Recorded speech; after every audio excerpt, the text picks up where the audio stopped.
Monsieur est très condoliste et moi je suis très condoliste. Est-ce que ça vous parle ? C'est quand on aime voir son partenaire dans l'action, dans l'intimité avec quelqu'un d'autre et ça nous excite nous. Si maintenant il y a une femme devant toi qui n'est pas ta femme avec du jus de bissap, Attention, tu vas céder. attention. Une fois, randomly, franchement par hasard, je me suis retrouvée dans un club libertin. Arrêtez de la juger. Arrêtez de la juger. C'est tout à fait normal. Des fois, on arrive, on va dans les clubs comme ça. Non, c'est normal. Arrêtez de la juger. Welcome mes petits piments, bienvenue sur le talk show de 12 piquants, la safe place où on peut parler de tout et surtout parler d'amour et de sexualité sans complexe. Ici, on partage, on se questionne, on débat, on apprend. Et ce soir, on met en face à face deux visions totalement opposées de l'amour et de la sexualité. D'un côté, Silver, humoriste de 33 ans, fraîchement marié, qui se trouve actuellement dans une relation, comme on pourrait dire, traditionnelle chrétienne. De l'autre, on a Carolina et John qui sont ensemble depuis 6 ans et demi. Il y a 4 ans, ils ont décidé de sortir du modèle traditionnel pour explorer le libertinage ensemble. Un choix qui, selon eux, a renforcé leur complicité et solidifié leur relation. Bonsoir. J'espère que vous allez bien.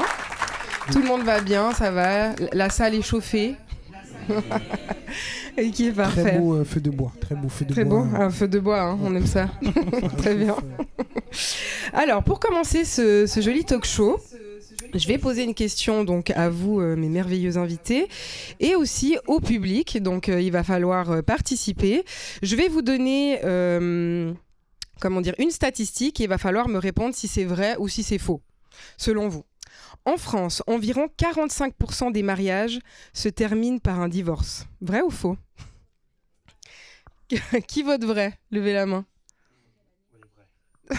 Ok, donc là on est sur une majorité de vrai. Quelqu'un qui a dit en quelle année ? Je pense dans toutes les années, il y a... Toutes les années, ouais, non, c'est vrai. Et toi, tous Carolina, t'es pas... Si, je dis tu vrai. es pour ? Tu dis vrai aussi ? Ok, bon, je pense que ça fait l'unanimité. On est tous d'accord, vous avez raison, c'est vrai. Donc, sur 100 mariages célébrés, environ 45 se finissent par un divorce. Et plus de 75% des demandes de divorce sont initiées par des femmes. Donc, est-ce que ça vous choque, ce résultat ? Non, absolument pas. Quel est le pourcentage de divorce dû à l'infidélité ? Ça c'est une très bonne question. Je n'ai malheureusement pas la réponse.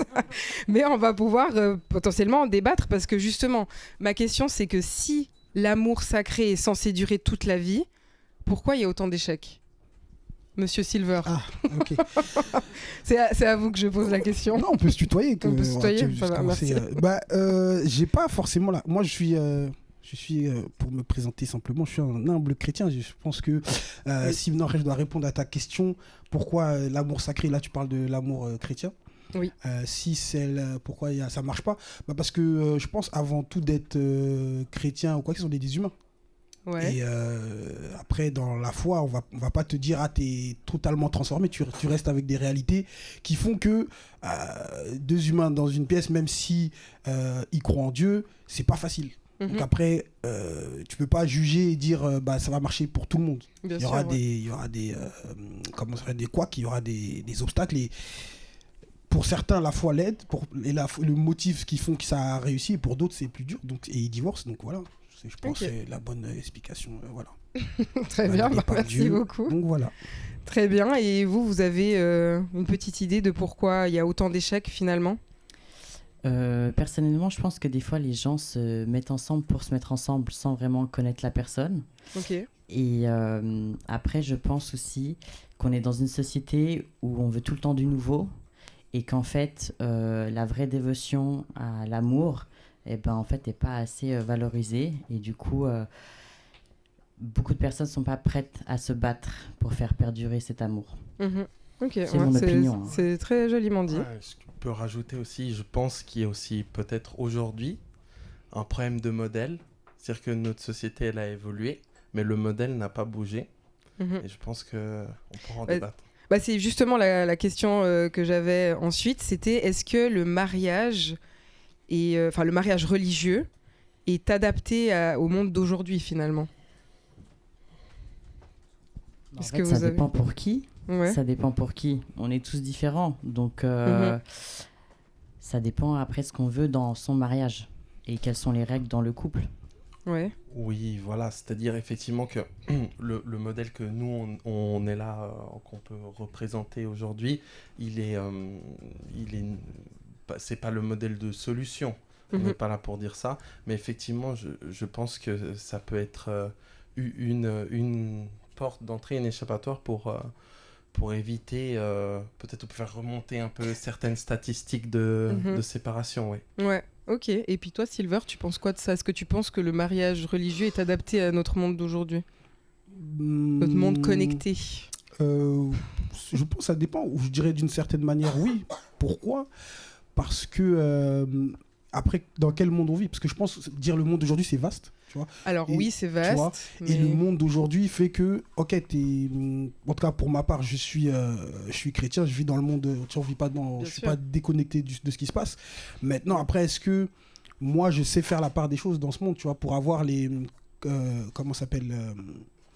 avoir les clés pour faire en sorte que mon mariage marche et fonctionne. Donc, alors, est-ce que le mariage traditionnel, comme on l'entend, peut marcher dans le monde? Je pense que ça dépend de ce que tu autorises, ce que tu n'autorises pas dans ton mariage. Ça dépend de comment tu as été éduqué. Est-ce que tu es déconstruit sur le mariage? Est-ce que tu peux l'adapter? Parce que je pense que si ma femme était là, si vous me voyez, j'ai pas la tête d'un chrétien de base. Là, vous me dites, lui, les chrétiens, il y en a, ils vont dire non. Mais c'est quoi la tête d'un chrétien? Il n'y a pas de tête. Non, mais c'est pas pour dire que... Non, mais parce que explique-nous. Voilà, c'est bonne question. Non, mais c'est pour dire que, tu vois, de prime abord, les gens, ils ont des images sur les chrétiens, ou même ils ont des images sur les gens, ou sur les échangistes, ou tu vois, ils ont des images, des clichés. Et du coup, dire que le monde... fonctionne d'une telle manière et que toi dans ton couple tu dois fonctionner comme le monde, faut comprendre que ok, le monde va t'influencer, mais toi dans ton couple, est-ce que tu laisses ces influences là gérer ton couple, ou est-ce que tu fais la part des choses et tu arrives à connecter avec la personne pour que vous créez quelque chose ensemble, mais qui n'est pas forcément influencé par le monde? Et voilà. Ok, ouais, non, je vois, mais après, ouais, tu vois, c'est très profond. Merci beaucoup, j'ai failli le verser une larme. Mais c'est pas grave, non, c'est trop tard, c'est trop tard. Non, vous n'êtes pas avec moi, mais c'est pas grave. Dieu vous bénisse. Non, mais je comprends ce que tu veux dire, mais en même temps, quand tu dis oui, c'est à toi de décider comment tu gères ton couple, bien entendu, mais c'est vrai qu'aujourd'hui, on a aussi beaucoup d'obstacles, enfin je veux dire avec l'abondance, enfin les réseaux sociaux, tu vois ce que je veux dire, on a enfin même je vais très loin, mais de la nudité constamment sur les réseaux sociaux par exemple, tu vois ce que je veux dire, enfin sans forcément le demander. Donc oui, il y a un contrôle de comment tu veux gérer ta relation, mais après il y a peut-être des choses aussi que tu contrôles pas et qui sont face à toi, tu vois, et que certaines personnes n'arrivent pas à gérer. Ben, je dirais qu'il faut être intentionnel. Je vais te dire la vérité. Tout ce que tu as dépeint, c'est la vérité. Ça existe. Et je pense que tu sois chrétien, que tu sois croyant ou pas, on va constater ça. Maintenant, je pense qu'il faut vraiment être intentionnel. C'est-à-dire que si tu ne veux pas avoir, par exemple, dans ton algorithme, des femmes dénudées ou des garçons dénudés, bref, et bah tu peux, je sais que par exemple moi je me suis dit vas-y, il faut que je fasse ce travail là de ok, je vais pas avoir tout le temps des fesses, ce travail de pas regarder les vidéos dénudées. Tu dis je veux pas, et l'algo tu vas le fond, parce que l'algo il fonctionne, si tu likes il va dire pas que ça. Si tu likes, hein, même si t'as regardé juste, mais parce que Apple il est fort, donc il va voir que t'as vu. Non mais c'est vrai, il va voir que t'as vu, donc il va, mais si tu travailles de ok, est-ce que c'est moi qui ai décidé d'avoir ça? Non, ok, est-ce que je fais ce travail intentionnel de ok, je supprime ou j'essaie d'éviter ce genre de contenu? Ça peut venir. Moi, je sais qu'aujourd'hui, sur Instagram, je n'ai plus ce genre de contenu, quoi. Ok, ouais. Voilà. Ok. Et vous avez peut-être une opinion là-dessus? John, je vois que tu es pensif. Oui, pour revenir ce que je disais au début, c'est qu'effectivement, on peut partir dans tous les sens. Tout est explicable, on va dire. Tout a une possible explication. Après, ce qu'il faut se dire, je reviens à ce que tu as dit, c'est que les stats, elles sont là. C'est que, en fait, la stat, elle est mauvaise sur les couples, en tout cas dans notre région, on va dire Europe centrale. Et je m'étais renseigné, je crois qu'à propos de l'infidélité, on n'est pas loin des 20%. Ouais, on est vraiment pas loin des 20% au niveau de l'infidélité. Donc en fait, alors, on peut se poser ces questions, c'est qu'un modèle comme ça qui a traversé les années, même les milliers d'années, on peut appeler ça le modèle monogame. Donc, il a été très utile. Il a permis de forger la société qu'on a aujourd'hui et puis d'être vraiment utile. C'est vrai qu'aujourd'hui, la question, c'est de repenser cette utilité. C'est ce qu'aujourd'hui, le couple monogame dans notre société, et il est toujours, on va dire, obligatoire ou impératif. On voit, ces 10 dernières années, tout change. Le monde et la façon de penser des gens changent. Donc, ça ne m'impressionne pas que peut-être qu'on pourrait aussi remettre en question, sans forcément faire d'obligation, mais de remettre en question le couple monogame. Mais d'ailleurs, est-ce qu'on doit être exclusif pour un amour sincère, vous pensez ? Non, enfin, mon opinion, pas du tout. Enfin... du coup, ce serait un petit peu paradoxal. En fait, la pureté de l'amour, pour moi, personnellement, n'a rien à voir avec les échanges physiques qui peuvent se créer. Ok, donc tu fais vraiment la part des choses entre l'amour, on va dire un peu... psychologique, l'amour, l'amour, et la sexualité, donc le toucher physique, la relation intime.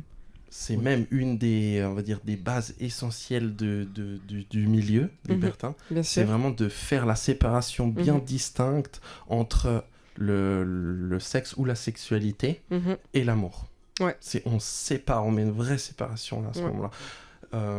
Disons qu'effectivement on peut avoir du sexe très, très vanillé avec sa partenaire qui est très sentimental, mais on peut aussi avoir une séparation complète du moment où on va peut-être avoir des moments d'échange avec d'autres personnes.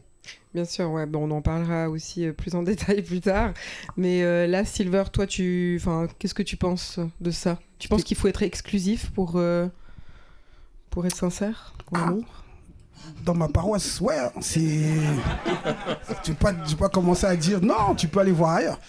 Ça arrive, il y a des... On va pas mentir ici, dans l'église, il y a des gens qui vont voir ailleurs. C'est pas ça que dans les stats, il y a des divorces. Maintenant, je sais que... Je vais être honnête, je pense que pour des enfants... Pour l'enfant que je suis, avoir cette sécurité de dire ok, j'ai un cadre, le mariage c'est ce cadre-là où la personne est elle-même et moi-même je peux être aimer cette personne comme je peux l'aimer et je choisis de l'aimer parce que je crois que en tout cas pour moi ma conception c'est l'amour, c'est un choix. Et pour avoir cette exclusivité, il faut créer un cadre. En tout cas, je crois qu'il faut créer ce cadre et le donner, je pense, si je peux dire ça comme ça, à cette personne. Mais tu penses que c'est possible d'être exclusif toute ta vie ? Oui, parce que c'est un choix. C'est un choix.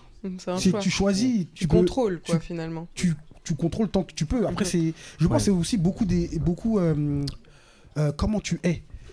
Tu vois, je parlais de ça hier avec un ami. Je dis en fait, chacun d'entre nous, on a un chemin et en fait, il faut se connaître.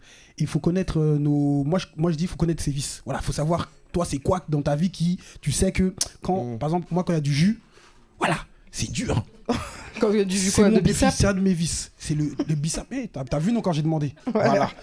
Donc, quand il y a du jus, si je peux faire le gars toute ma vie, et je pense que... Si maintenant il y a une femme devant toi qui n'est pas ta femme avec du jus de biceps... Attention. Tu vas céder. Attention. Je suis un homme de Dieu, il faut pas... Non, je rigole. Non, mais... non, il faut connaître. Non, il faut connaître. En fait, il faut juste se connaître. Et quand tu te connais, tu sais que ce que tu veux pas. Oui. Et tu sais ce qui peut te tenter et ce qui ne te tente pas. Et tu vois, après, je vais reprendre... dans la Bible, on te dit, tu vois, en tout cas, si tu veux suivre ce que Dieu te dit et te commande, pas te commande, parce qu'en vrai, il nous laisse cette liberté. Si tu veux suivre ça, il te dit, en tout cas, face à on va dire, à l'impudicité, comme on appelle dans le milieu chrétien, il faut fuir. Tu vois, il y a pas de parce qu'on n'est pas devant une femme ou devant un homme. Tu sais, ça, c'est un truc, c'est physique. Comme tu as dit, c'est physique. Tu vois quelqu'un, on va pas dire, ah non, je vais commencer à prier. Là, il faut fuir. Je pense que le point, il est là. Ouais. Je me rejoins tout à fait dans ton discours, c'est-à-dire que Ok, en fait, demain on va à l'église alors. Yes. J'ai réussi ma mission, prince, je m'en vais. J'ai fini, j'ai ramené un... Il a jamais été dans une église. Ouais, mais c'est ça. Tu vas échanger à l'église, on va parler tout ça. Non, pardon. Attention, faut pas le tenter. Hein. Quand j'ai dit échanger, je parle il va échanger avec le pasteur, tout ça. Parce que Vous êtes trop intelligent pour tomber dans des trucs comme ça. il y a des fantasmes comme ça hein, dans les églises. Fais attention. Hein. Mince. Seigneur. Non mais je alors remets. désolé, juste une petite Ouais. aparté, mais déjà, juste je te laisse après parler, mais pas de souci. on va quand même se dire le christianisme est pas respecté. Genre en général, que ce soit dans les films, déjà les films d'horreur, il y a plein de trucs. Ma sœur, c'est carrément, j'avais une blague sur ça. Ah, t'avais une blague J'avais sur une ça. blague sur ça. Il y a des films d'horreur sur nous de fous, Mais- mais pas sur les autres religions. Non, mais même les déguisements sexuels comme ça, c'est des, Ouais. c'est des nonnes. Mais après, on peut Disrespect, hein, la on peut religion. rentrer dans les trucs, mais tu vois, c'est chaud quoi. C'est chaud. Mais après, c'est aussi parce que la religion a marqué l'Occident. Donc après, ça a Bien sûr. influencé d'une certaine manière. Qu'on soit pratiquant, même qu'on croit ou pas, on a été de près ou de loin dans une église où on a des Bah, pas famille- John n'a Non, jamais pas été John, dans une mais église. tu vois, il connaît, tu vois, on a les... ça a codes. influencé, Oui, ça a influencé, notre ouais. monde, tu vois. Mhm. Donc, dire que ça va pas influencer après le cinéma, l'art, etc., c'est faux, tu vois. Donc, C'est voilà. vrai. Mais du coup, ouais, John, tu disais. Oui, ce que je voulais dire, c'est un point où on se rejoint, c'est que je pense que les pulsions, toi ou moi ou les autres dans cette salle, on a les mêmes. C'est-à-dire que quand on voit une belle femme ou un beau mec devant nous, je pense que la réaction chimique, on a la même. Mm. La différence, c'est qu'effectivement, toi, tu fais le choix de l'interdire, si je peux dire ça, ou en tout cas de te dire, ok, aujourd'hui, je m'autorise pas. La différence, c'est qu'effectivement, nous, on a pris ce choix de se dire, mais d'aller plus loin dans la réflexion et de dire, mais pourquoi, en fait, je dois me l'interdire ? Pourquoi ? Ok, je l'ai appris comme ça, il faut pas. C'est ce qu'on a appris depuis jeune. Mais par contre, si on va creuser plus loin, pourquoi je me l'interdis en fait ? Qu'est-ce que ça a comme impact dans ma vie si je me l'interdis pas ? Si j'y vais ? Hein, si j'en parle avec ma partenaire, ouais, aujourd'hui au boulot, il y a une jeune qui est arrivée, une nouvelle, elle me plaît. Je prends un exemple et elle m'a donné son numéro. Ok, j'y vais ou j'y vais pas. Et puis, qu'est-ce que ça impacte dans ma vie ? Je vais me lever le lendemain matin, la vie va continuer, et puis voilà. Ouais. Et c'est ce choix, effectivement, à ce moment-là, j'y vais ou j'y vais pas. Je me l'autorise ou je me l'autorise pas. Je pense que c'est ce qui fait la différence entre nous deux. Totalement.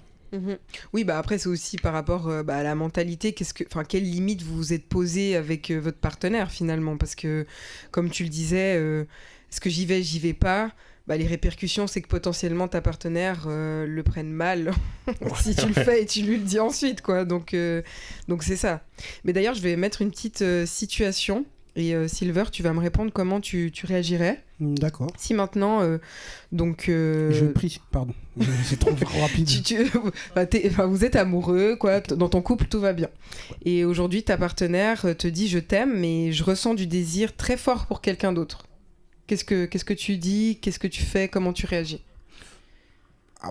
Du désir, hein, Ouais, pas du désir, forcément non, de l'amour ou je quoi. comprends. Mhm.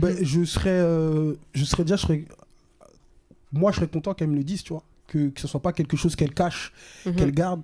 Parce que j'aime bien, je pense que peut-être j'ai ce genre de faille, j'aime bien savoir ce qui se passe. Parce qu'on peut pas savoir ce que tu penses. Bien Et sûr. si tu peux dire, si elle peut dire, ou en tout cas on a créé une zone, on a créé une safe place où elle peut dire, ok là il y a quelqu'un qui me, voilà, je ressens des choses. Mhm. Je serais content qu'elle me le dise déjà. Et après, j'essaierai d'en discuter avec elle pour vraiment comprendre, parce que si on est ensemble et qu'on est mariés, etc., il y a ce cadre-là, je sais que il y a certaines règles, il y a des droits et des devoirs, et du coup j'essaierai juste de clarifier que, ok, Mhm. tu as certains désirs, mais il y a, Faut les garder, quoi. voilà, ça doit pas aller plus loin, et si ça va plus loin, là c'est différent, Mhm. donc voilà. Ok, mais tu le prendrais pas mal ? Non, je vais te dire un truc. Un jour, on était avec des amis avec ma femme et elle a dit un truc qui est vrai. Tu vois, on parlait, elle a dit, ah, mais pourquoi, tu vois, il disait, Silver, tout ça, tu le trouves beau. Elle a dit, Silver, c'est pas le plus beau. Ok. Et quand elle a dit Elle ça, a dit j'ai ça dit, devant toi ? devant moi, j'étais en mode, bien sûr, Ok. je suis pas le plus beau, Bon. mais c'est moi qu'elle a épousé. Bien sûr, Donc, mais bon, c'est pas tout le monde qui accepte tu vois, cette réflexion. mais faut dire la vérité aussi. On a des yeux. Tu vois, c'est pas parce que je suis chrétien, mais j'ai des yeux. Il y a des femmes qui sont très très belles. Il y a des femmes qui, il y a des hommes qui sont très beaux à ses yeux. Elle a des goûts. Moi, j'ai des goûts. Et nier ça, je pense que ça a créé beaucoup de frustration. Nier le fait que tu peux pas dire telle personne me plaît ou j'ai parlé à cette personne et en fait l'interaction elle était intéressante. Et ça va créer des choses qui font que après tu peux entre guillemets aller voir ailleurs. Pas entre guillemets, tu peux aller voir ailleurs. Tu peux dire je vais aller voir ailleurs parce qu'en fait je suis pas libre. Tu T'as vois. déjà une belle ouverture d'esprit quand Ouais, tu dis ouais, ça. c'est ça, exactement. Je pense que beaucoup de gens même qui sont pas chrétiens n'acceptent pas ça. Oui, Trop d'ego. D'ailleurs, qui dans la salle accepterait que son partenaire ou sa partenaire ait un désir pour quelqu'un d'autre? Non, juste le désir. S'il fait que désirer. C'est un peu 50-50, hein. Ouais, c'est un peu 50-50, je dirais. Devant là, ça veut pas. Hein. devant, il y a pas les non, il mains désire rien du tout. C'est à la maison il désire, c'est moi seul il désire. Sinon il est mort. Ok. Ouais. Attends, il y a une question. Oui, il y a une question, monsieur. Attends, Xavier, juste le micro, volontiers. Oh, mince. Non, tu es pas filmé, Tu es pas filmé. Ah, regarde, là. Elle va dire Bonsoir. des dingueries. C'était exactement ça. J'allais juste te dire, est-ce que désirer, c'est pas fort comme verbe? Parce que, enfin, moi, j'étais mitigée à dire oui ou non, parce que désirer, je trouve que c'est déjà un autre. Ouais, mais c'est déjà un mais level c'est un totalement peu ce que je veux au-dessus. dire. C'est Je suis au-dessus. d'accord avec votre femme quand elle dit, bah oui, t'es pas le plus beau. Bah oui, moi aussi, mon conjoint, c'est pas le plus beau et je suis pas la plus belle du monde. Ça, je suis d'accord. Ouais. Mais désirer, Non, mais c'est ça, désir. Pas c'est qu'à attirer, partir de désirer. désirer, c'est que ça commence à aller vers il y a un lien quand même qui commence un peu à se faire. Dire que ouais, franchement, j'ai vu quelqu'un, il était vraiment beau, il y a eu une alchimie ou un truc comme ça. Oui, ça j'accepte. Franchement, on se le dit. Ouais. On passe à autre chose, on peut même en rigoler. Désirer. C'est l'ouverture à autre chose parce que tu commences par le désir. Ouais. Toi, tu vas dire oui, j'ai accepté. Ah bah mais t'avais accepté. Oui, justement, on donc en vient là. Donc moi, je suis désirée, je trouve ça un peu, voilà, juste en dessous un peu. Ouais, désirée, je trouve que ça rentre déjà dans un... Ouais, mais regarde, tu peux pas... tu vois, on reprend son exemple. Hein. C'est la personne qui t'a dit ça. Oui. Moi, je prends le fait. Elle a dit elle désire. Tu peux pas contredire ce qu'elle a ressenti. C'est vrai. Tu vois, et après, je suis d'accord avec toi. Le niveau, il est au point où là, il faut savoir que si la femme elle a dit, c'est qu'elle a déjà réfléchi. Non, c'est fini. Voilà. Donc ça veut dire que voilà. Après, moi, je suis chrétien. C'est pas fini. Elle a pas passé à l'action. Mais non, mais bien sûr que non. Elle a pas passé à l'action. Non. Vous avez bien dissocié. Elle a dit non, c'est là-bas, c'est déjà consommé. Là, on dissocie. Là, c'est consommé. Mais non, mais bon, voilà, c'est juste pour dire ça. Mais merci beaucoup. Merci. Il y a une deuxième question, opinion. Dis-nous tout. J'essaye de rejoindre son idée. En fait, je pense que désirer, ça va un peu plus loin.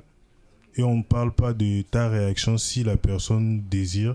Je pense que si on parle d'attirant, où j'estime que telle personne peut m'attirer, c'est autre chose que désirer. Désirer, c'est vraiment tu réfléchis, tu fais des pensées, tu pousses un peu plus loin. Non, mais d'accord. Si tu estimes qu'une personne peut t'attirer, c'est autre chose. Désirer, c'est plus loin. Moi, je peux pas accepter, en fait. Ouais. Non, tu les fais, tu me dis pas, c'est autre chose. Et tu quitterais ta partenaire si elle désire quelqu'un d'autre et elle vient te le dire. Ah là là. Ça, c'est un autre sujet. Très bien. J'estime que je préfère... Tu peux être attiré par quelqu'un, tu gères, ça passe. Mais désirer, c'est que tu commences à avoir des envies qui vont un peu plus loin. Et maintenant, venir me dire, c'est que pour moi, quelqu'un qui vient se confier, c'est que la personne est vraiment prête à passer à l'acte. Totalement. Mais d'ailleurs, ça va rejoindre. Oui, mais c'est ça qui est dangereux, en fait. Lorsque tu désires, tu viens en parler, c'est que tu n'arrives plus à te retenir. Pour moi. Mais d'ailleurs, on va. Merci beaucoup d'ailleurs pour ta participation. J'aimerais. Ouais. Mais je voulais en venir justement à vous, Carolina et John. Dans cette situation, comment ça se passe déjà vous? À quel moment vous vous êtes dit, allez, let's go? Oui. À quel moment on s'est dit on va tester le libertinage ? On va tester le libertinage. Est-ce que c'était justement de par une question ? Est-ce que l'un de vous deux s'est dit, écoute, moi j'aimerais tester j'ai entendu. Enfin voilà, ça s'est passé comment ? Déjà, quand je l'ai rencontré, je pense que 2 mois après, je lui ai dit moi j'aimerais faire un plan à 3 parce que je suis bisexuel. Ok. Donc déjà, ça a mis un peu le contexte comme ça. Et puis. J'ai une question, il l'a su direct que tu étais bisexuel ? 2 mois après, je crois, qu'on s'est rencontrés, ouais. Ok. On m'avait menti. Et du coup, on est resté monogame non libertin pendant 3 ans. Et après, en fait, on s'est posé et on a réalisé qu'on avait plein d'envies, qu'on avait envie de réaliser. Et... Ouais, ça s'est fait un peu naturellement. On a eu ce point commun. Maintenant, je rebondir sur la question du monsieur qui est très juste. C'est en fait, si depuis mes premières relations que j'étais déjà adolescente, si je devais justement me séparer à chaque fois que j'ai désiré, j'aurais aucun couple qui aurait duré plus que 2 semaines, quoi. Et la question, c'est de dire, mais si je désire quelqu'un, et ça veut dire que la personne en face de moi, c'est pas la bonne. Alors ça veut dire qu'il faut que je parte. Mais au bout d'un moment, si à chaque fois que je suis avec quelqu'un, je désire quelqu'un d'autre, il faut que je parte. Faut que je peux jamais rien construire. C'est-à-dire que moi, à l'intérieur de moi, effectivement, voilà, je suis vraiment quelqu'un qui suis vraiment attiré par les femmes. J'aime beaucoup les interactions, les échanges. Et puis, c'était effectivement très, très frustrant pour moi que le couple soit aussi réducteur, que je puisse, en fait, jamais, dû à mes désirs, me poser dans une relation. Et en fait, avec Caroline, au bout de quelques mois, je lui ai dit, moi, oui. Effectivement, je désire des autres femmes sans jamais avoir passé à l'acte, mais disons, voilà. Et elle m'a dit, moi aussi. J'ai dit, mais est-ce que tu penses que toi et moi, on peut construire une vie ensemble en mettant une chaîne sur ces désirs-là ? Et c'est comme ça que c'est parti, après une longue discussion. Mais c'est vrai que pour moi, c'était vraiment dommage de devoir mettre un gros cadenas sur ce que je ressentais. C'est-à-dire que ce que je ressentais, c'est qu'effectivement, il y a des personnes qui me plaisaient énormément. Et je me sentais pas assez, en tout cas, j'avais pas l'envie de m'y refuser. Mais en fait, c'est marrant ce que tu dis parce que en t'entendant parler, j'ai l'impression que c'est quand même un peu le rêve de plein d'hommes. Vous me direz si c'est le contraire ici. Non, il y a personne qui dit le contraire. C'est pas votre rêve. Ils vont pas dire. Ils vont pas dire. C'est filmé en direct, c'est ça. Sinon, si on mute là. On mute. Moi, non, on est des. Ah non, on peut pas. Toi, c'est pas ton rêve. Non. Non, parce que je pense qu'il y a aussi une différence entre fantasmer là-dessus et le désirer et l'assumer. Parce qu'en fait, je pense que c'est facile dans la théorie de dire oui, mais moi je veux aller voir ailleurs. Mais justement, il y a souvent ce truc d'ego et de possessivité que moi je peux, mais pas toi, tu vois. Mais attention, attention, quelque chose de très important, c'est ne fais pas à quelqu'un quelque chose que tu veux pas qu'il te fasse. C'est-à-dire que si toi... C'est la vérité, mais c'est vrai. Si toi tu désires des gens, il faut que tu acceptes que ta partenaire en a aussi du désir. Bien sûr. Et là, justement, toutes ces questions d'ego viennent faire surface. Et puis si toi tu as envie de prendre du plaisir sexuel avec quelqu'un, il faut que tu acceptes que ta partenaire puisse en prendre aussi. Donc en fait, c'est vraiment là, on met carte sur table, on met l'ego dans les chaussettes et on se dit ok, moi j'ai tous ces fantasmes, tous ces désirs, est-ce que j'accepte que une très belle elle en a aussi. Intelligence émotionnelle, bravo. Oui. bravo. Mais d'ailleurs, en off, on avait parlé de votre rencontre. Ouais. Il paraît que c'était hot. On veut savoir comment vous vous êtes rencontrés. On s'est rencontrés, si vous voulez vraiment... Est-ce que vous voulez le piquant ? Oui. Vous allez avoir le full piquant. On s'est rencontrés 2 jours avant notre rencontre. Il avait couché avec ma meilleure amie. Eh ben oui. Ah ouais. Champion. Et en gros, elle a couché avec. Elle m'a dit, oh, Caro, lui, il va trop te plaire et tout. Il vient ce soir à la soirée. Et du coup, moi, j'étais en soirée, en boîte et tout. Je faisais ma petite vie. Il y avait un gars qui fait bien et tout. Donc, j'étais en train de rouler une grosse galoche au mec. Et puis, ma pote, elle vient, elle fait Caro, regarde, c'est lui que je te disais de l'autre soir. Et puis, je me suis retournée, je l'ai vu. Et puis, voilà. Et 6 ans et demi, après, on est là. Eh ben, bravo, en tout cas, bravo. Ah. Et avec ta meilleure amie, c'est ok. Enfin, vous êtes toujours amis aujourd'hui ? Oui, on est toujours amis, ouais. Okay. Oui, c'était ok. Très bien. Et donc, du coup, le déclic a été vraiment où vous avez partagé, en fait, vous deux, vos ressentis sur votre désir, en fait, finalement. Ouais, c'est ça. Ok. Oui, avec un poil donc forcément de frustration au début parce que effectivement quand on se met en couple ça met forcément une étiquette et puis cette étiquette on est en couple, c'est étiqueté, donc c'est à dire que qui s'accompagne avec toutes les règles qui vont avec. Ouais. Et là donc nous on a mis cette étiquette de couple tout de suite après quelques semaines, puis cette étiquette elle nous convenait pas, mais on était dans ce format, On était aussi très jeunes. Il avait 21, j'avais 23 ans. Et puis après aussi, en grandissant ensemble, moi j'ai réalisé que j'avais plein de désirs, mais même avant tout ça, qu'en fait j'enfouais en moi et que j'acceptais pas. Mais c'était vraiment, ça me tiraillait et j'avais vraiment envie d'expérimenter tout ça. Et du coup, un jour, la discussion est venue, quoi. Ouais. Franchement, c'est trop bien, vous vous êtes bien trouvés finalement.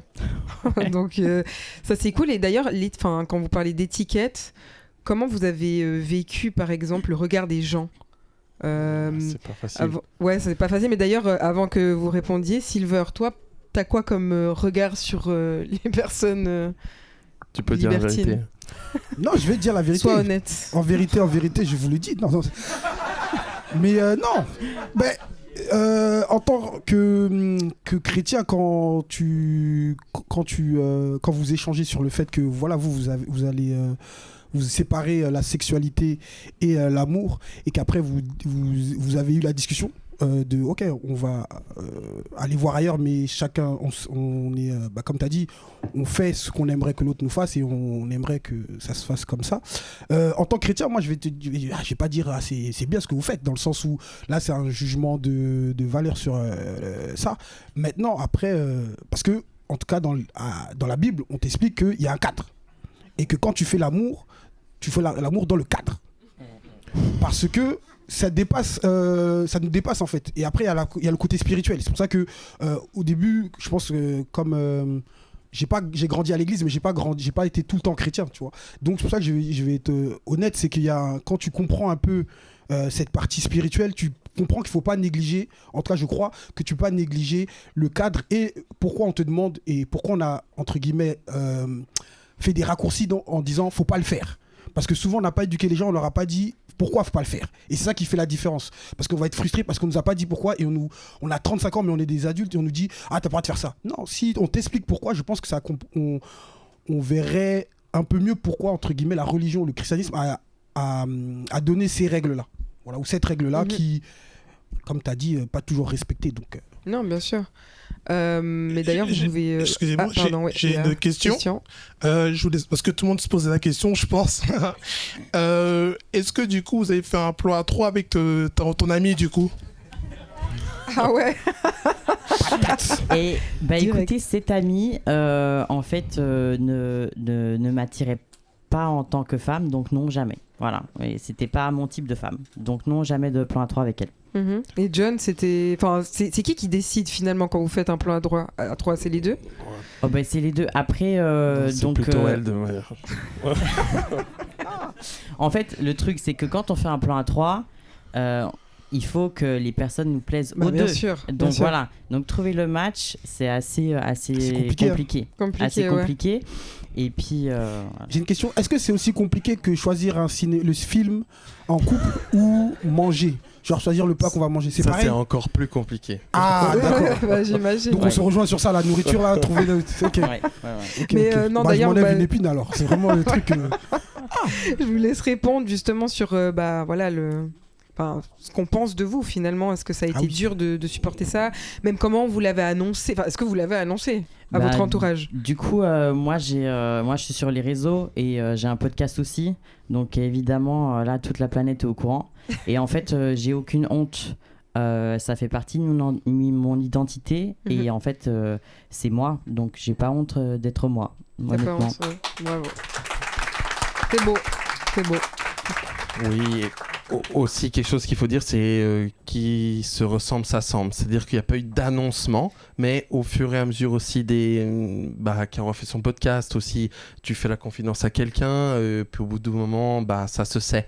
Et je pense que les gens qui sont en désaccord avec ça, tout simplement, ils iront, les chemins se séparent. Et puis ceux qui sont en tout cas ouverts à pas forcément dire je le ferai, mais ouverts à dire ok, tu es libertin ou autre, c'est pas une étiquette non plus que j'ai sur le fond, mais les gens qui le savent, on reste quand même passablement discret sur le sujet, ça, on va pas crier ça sur les toits, mais les gens qui le savent, ils l'acceptent en fait, puis ceux qui l'acceptent pas, Est-ce que vous avez perdu des gens de votre entourage à cause très peu, je crois pas, quasiment pas. Non. Après, on n'est pas des animaux à vouloir sauter sur tout le monde. Non plus, donc, bien sûr, oui, mais c'est ça aussi. Un public distrait. Non, ils ont dit ils sont fait plus d'amis. Voilà, Alors oui, on a fait des super belles rencontres, ça c'est vrai. Il y a une question? Ok, volontiers. Une petite question.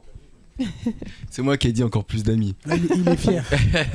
Non, après moi je suis pas du tout libertin ou autre. Mais je kiffe. Pourquoi tu mets direct? Je kiffe vraiment les gens qui disent ouais, nous on est un couple libertin. Pourquoi? Parce qu'au moins ils sont sincères. Beaucoup de personnes sont en couple et se trompent. Pourquoi ne pas se mettre directement libertin? Exactement. Tout simplement. Parce que c'est ce que je disais avant.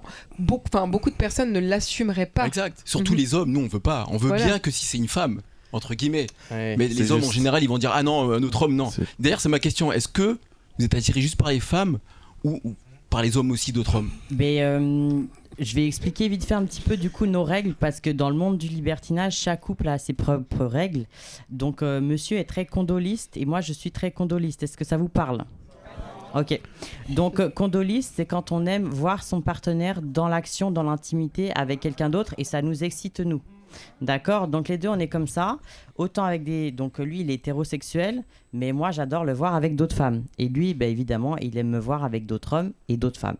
Et nous nos règles, c'est qu'en fait on veut juste être au courant de où on est et avec qui on est, et qu'on connaisse les personnes et qu'il y ait vraiment une ambiance de confiance. Voilà. On est dans la rue et elle me dit oh ce mec il est vraiment beau, et je dis ok stylé, va lui demander son numéro ou vice versa. On est vraiment hyper ouvert sur le fait. On est des petits foufous hein. Ouais. C'est là comme il a décrit là.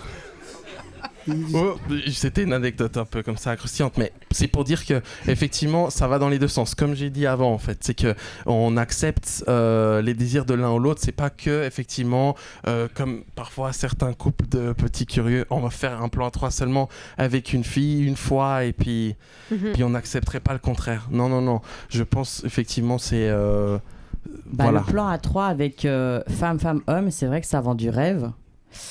Et dès que c'est homme-femme, pour le monsieur qui est en couple, c'est sûr que c'est toujours un peu plus dur et l'ego doit être un peu... S'il est bi, c'est ok, mais effectivement, s'il est hétéro, il a rien à gagner. Je pense ça dépend. Ça dépend. Je pense qu'il y a aussi c'est ce que nous on a remarqué, une facilité aux femmes à s'attirer entre elles. Je pense que deux femmes sûr. Aussi...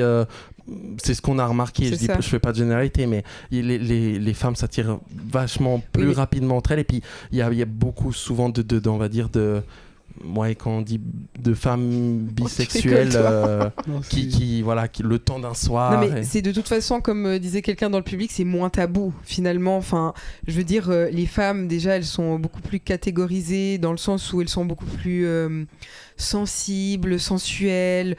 Il y a ce truc de on est proche, enfin c'est con ce que je dis, mais je sais pas, on va faire pipi ensemble, enfin alors que les mecs c'est vraiment oh non, alors moi je peux pas avoir le zizi de mon pote, je suis pas gay, Enfin, tu vois, il y a aussi ce truc qui fait que je pense que c'est beaucoup plus tabou. Moi, il me distrait derrière là. Depuis là, ça Est-ce que vous avez des choses à dire? Moi, j'ai une question. Moi, on a pas mal de questions, notamment au couple qui est en face de moi.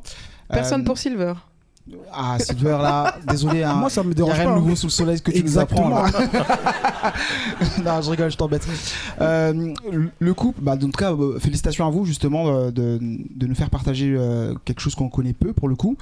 Ma question, elle est plus spiritualité.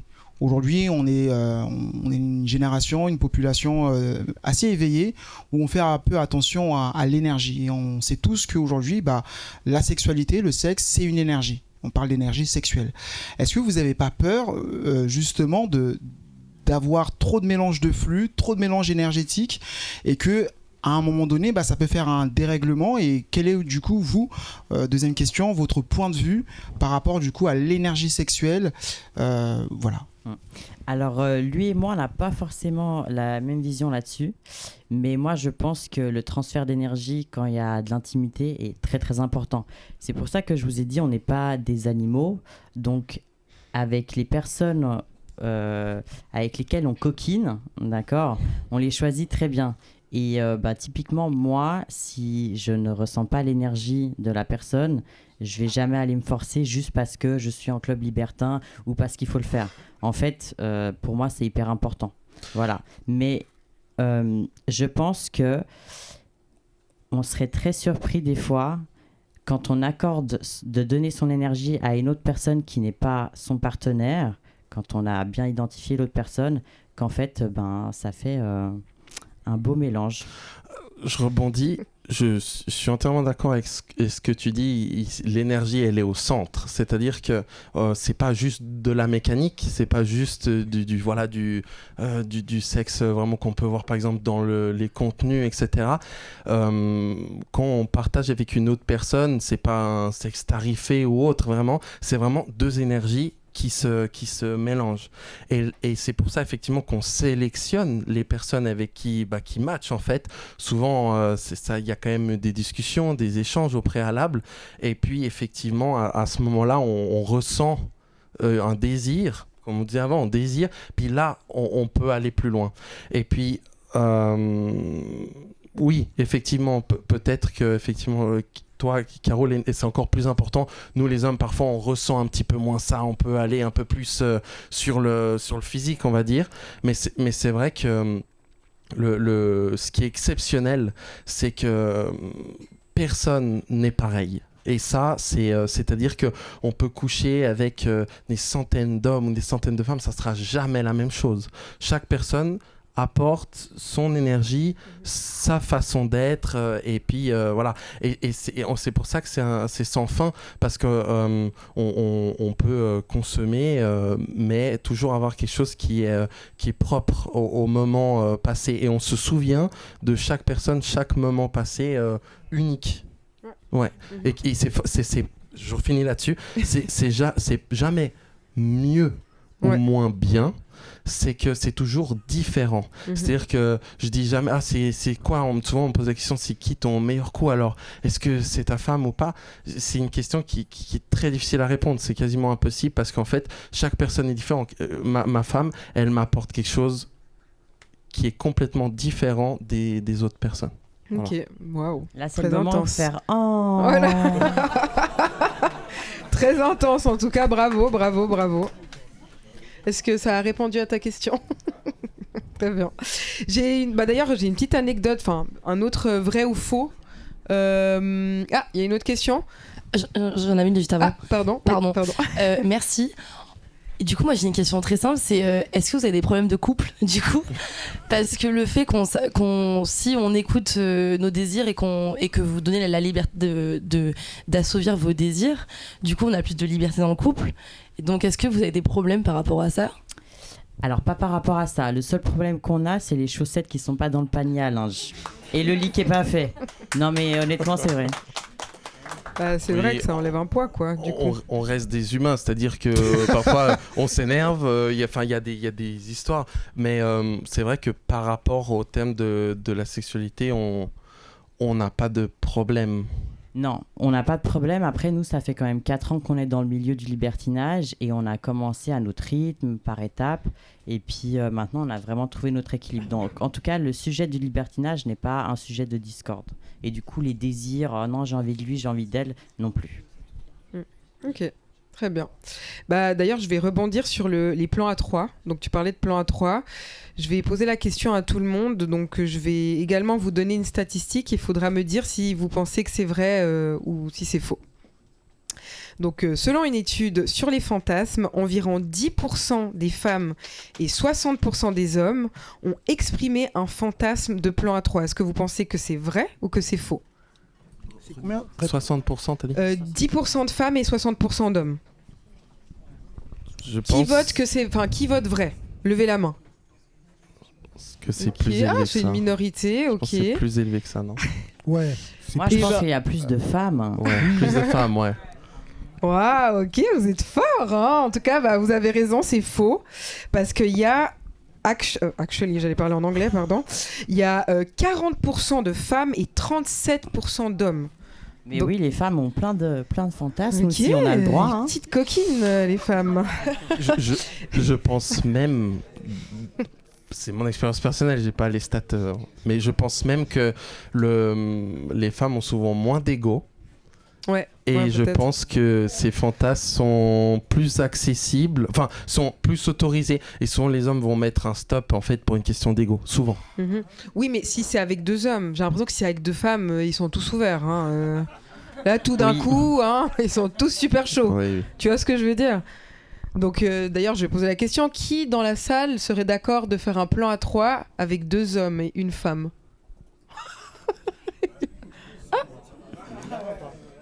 Oui, ça va, ok, mais ça reste une minorité. Très bien.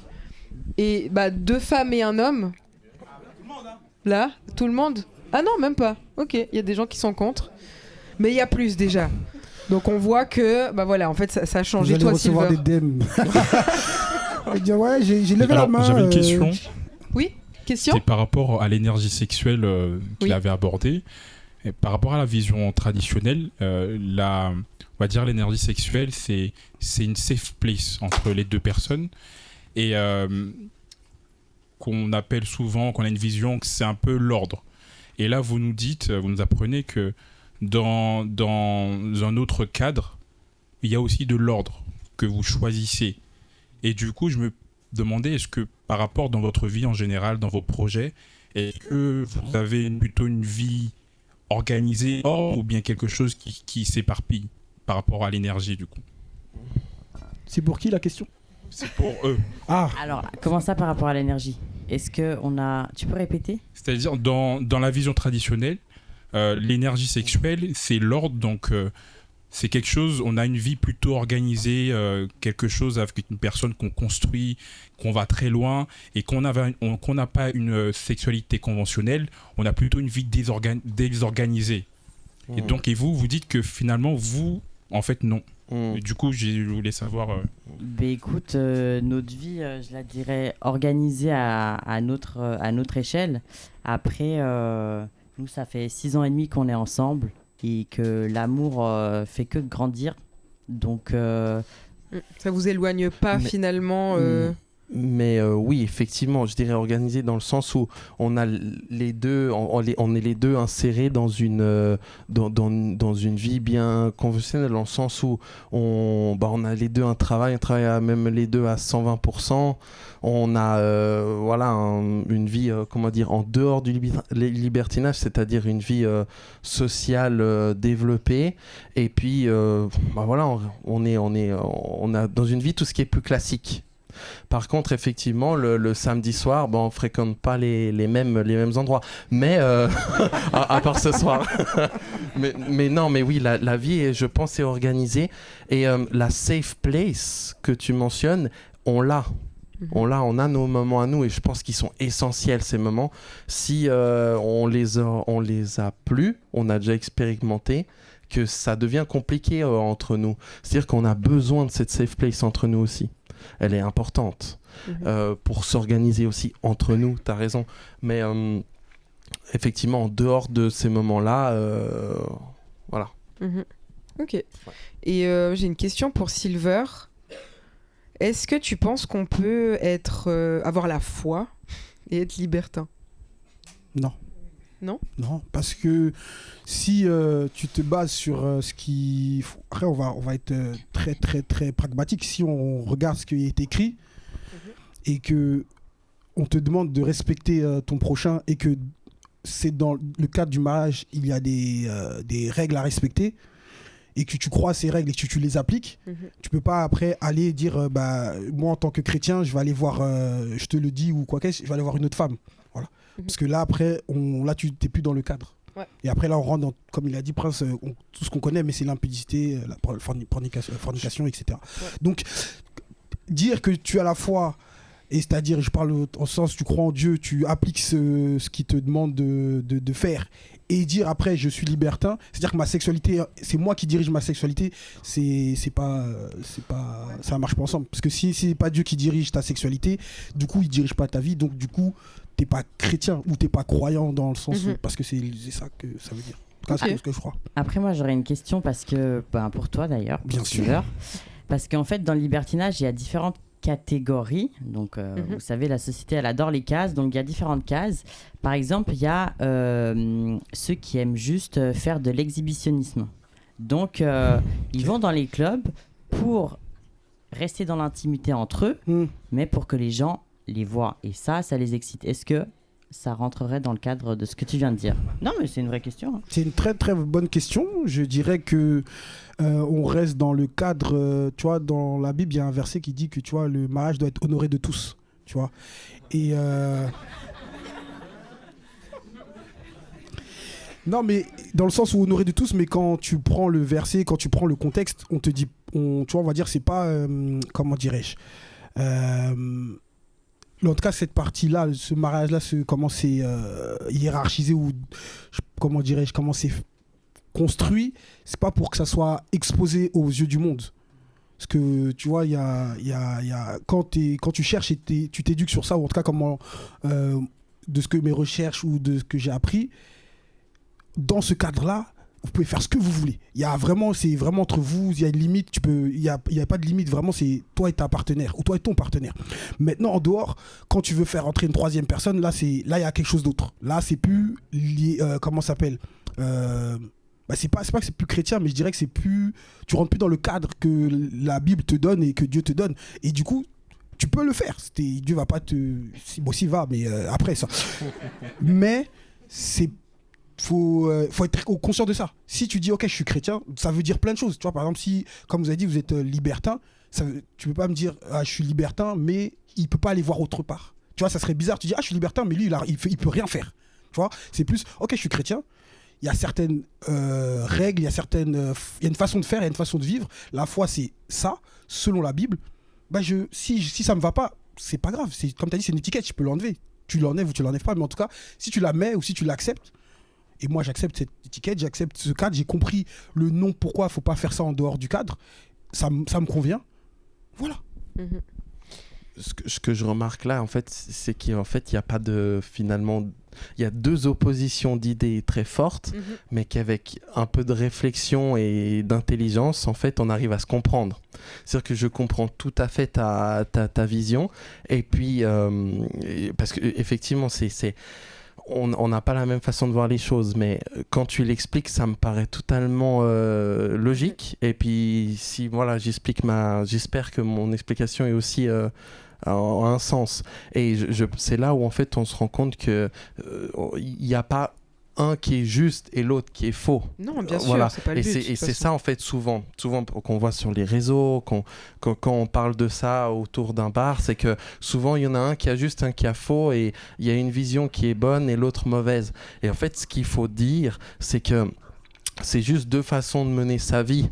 Et j'ai moi-même un ami très très proche qui était chrétien et très très croyant, et ça lui a sauvé la vie. C'est-à-dire que il est tombé dans l'alcool, etc. Et c'est ça qui lui a permis après et on voit plein de schémas comme ça. Alors nous, notre couple, on va dire que ça nous a aidés dans notre couple. À nous, pas le chrétienisme, mais le fait d'être libertin.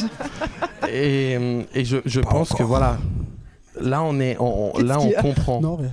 Et souvent, voilà, là, on est vraiment sur une discussion posée sur le long terme. En fait, on se comprend. Et ce qui est dommage, que moi je trouve dommage, c'est que finalement, on met ces deux mondes en opposition, vraiment dans le mauvais sens du débat. Ouais, mais je vois totalement ce que tu veux dire. Je crois qu'on a une question. Oui, par ici. Vas-y.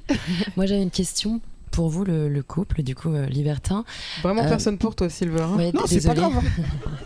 Ils veulent pas échanger avec moi, je comprends. Vous avez parlé d'avoir l'amour qui grandit depuis que vous avez commencé le libertinage, mais je me suis posé la question, si vous revoyez souvent, par exemple, vos partenaires, je sais pas si vous multipliez ou si vous avez des préférences voilà, pour revenir vers des personnes que vous préférez.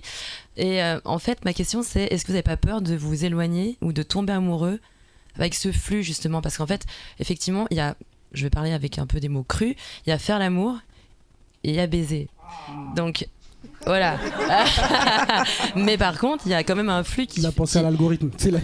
Il y a quand même un flux, il y a quand même un flux, un échange, un chakra que vous échangez, une façon de faire qui fait que vous kiffez bien avec une personne et que vous avez envie de refaire.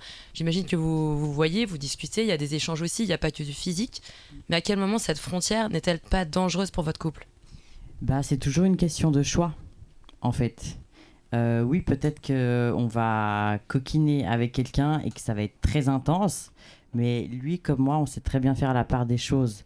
Parce que quand on coquine avec quelqu'un et que il se trouve que c'est incroyable, etc., et que les échanges sont très bons, le cerveau, il y met en place certaines choses.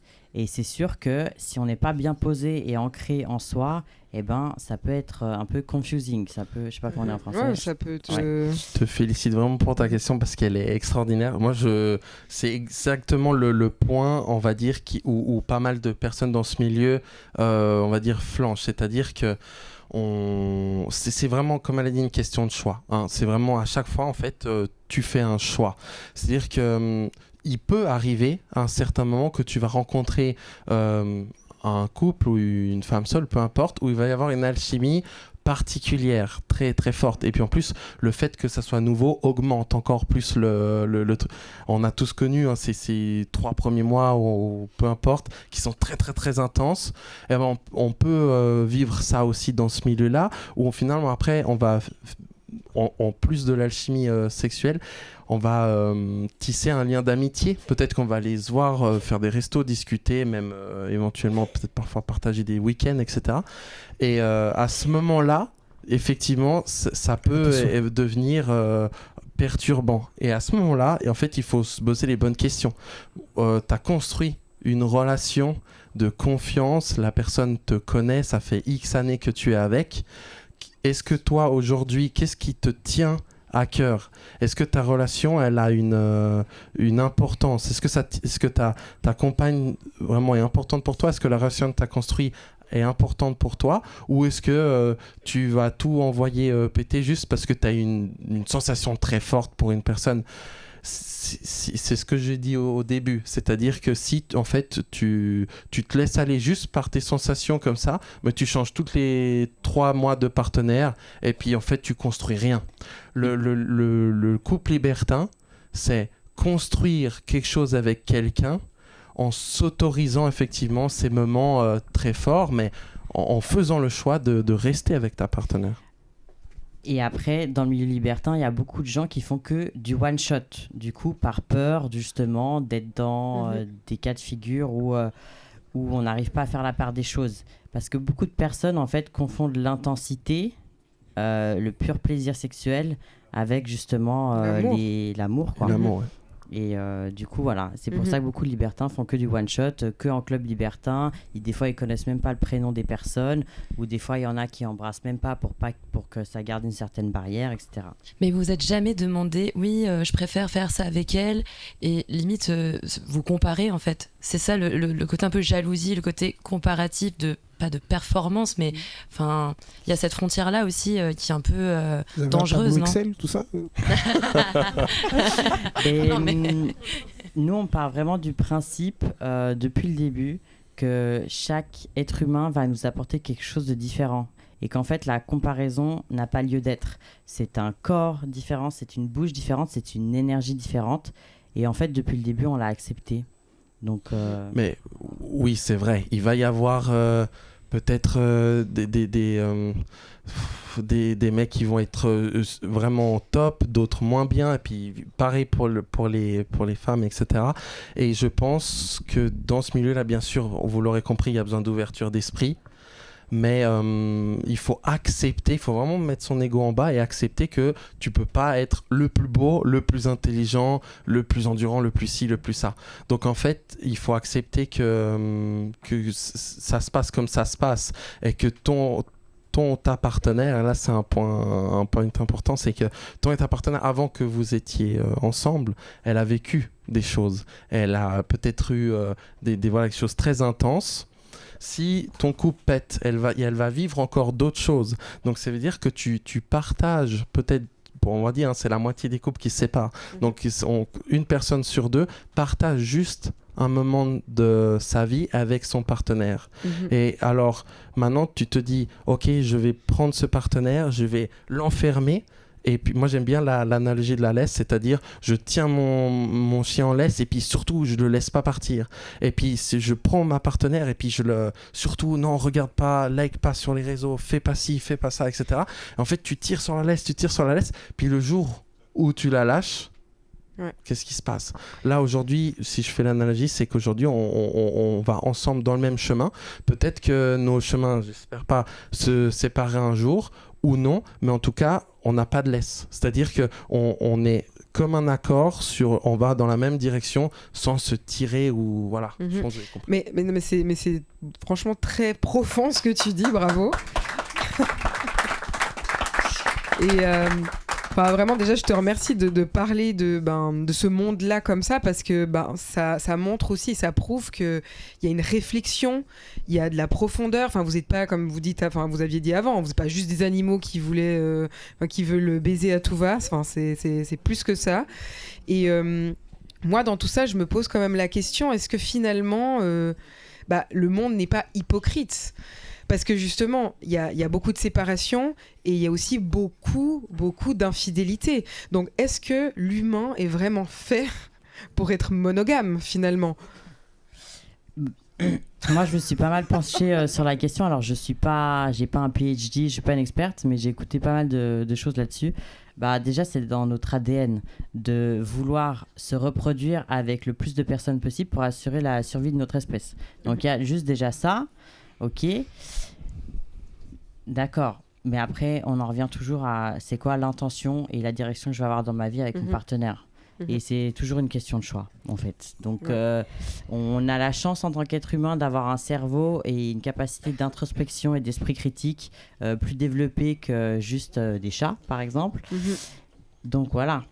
Mais oui, pour répondre à la question, est-ce qu'on est fait? Ça, c'est une vraie question, vraiment. Parce que je pense que personne n'a vraiment à la réponse pour ce que j'ai pu lire. Mais une chose qui est importante à noter, c'est qu'effectivement, nous, humains, la monogamie, elle représente un moment très très court dans notre histoire. C'est-à-dire qu'effectivement, avant que la religion ou en tout cas le christianisme arrive, les gens n'étaient pas forcément monogames. Il y a une grande histoire, mais la grande majorité de la partie de l'humanité est polygame, et la majorité des animaux aussi sont polygames. Et alors voilà, ça soulève des questions. Juste par rapport à ça, il y avait la polygamie, mais elle se référait beaucoup du côté de l'homme plutôt que de la femme. Quand tu parles de ça, c'est vrai que c'est vrai. Non, mais c'est réel parce que c'est les hommes. Non, faut dire ça. Et puis même justement à l'époque, à l'époque romaine, justement, il y avait aussi beaucoup d'orgies qui étaient organisées, etc. Mais c'était beaucoup pour les hommes et non pas pour les femmes. Les femmes, elles devaient rester à la maison. C'était une femme de bonne famille. Elle n'avait pas le droit, elle, de profiter de l'orgie. C'était vraiment. Et en plus de ça, ça faisait partie. Fallait faire partie d'une élite pour pouvoir donc profiter de ces bons moments. Donc, ça soulève plein de questions. Oui, ça soulève plein de questions, mais c'est vrai que on se dit quand même, est-ce que on n'est pas juste hypocrite, et en fait, on nous a aussi éduqués finalement à être avec une seule personne toute sa vie, l'aimer, le désirer. Et que finalement, on se rend compte que c'est pas humain parce qu'il y a un moment donné où on va ressentir du désir et pour certains, ça va être dur de se contrôler. Et moi, ce que j'aimais beaucoup dans ce que vous disiez, c'était surtout, je trouve, impressionnant la manière dont vous arrivez à faire la part des choses. Parce que moi, personnellement, si je dois parler de moi, c'est quelque chose que, sincèrement, je pourrais pas, en fait, partager mon intimité.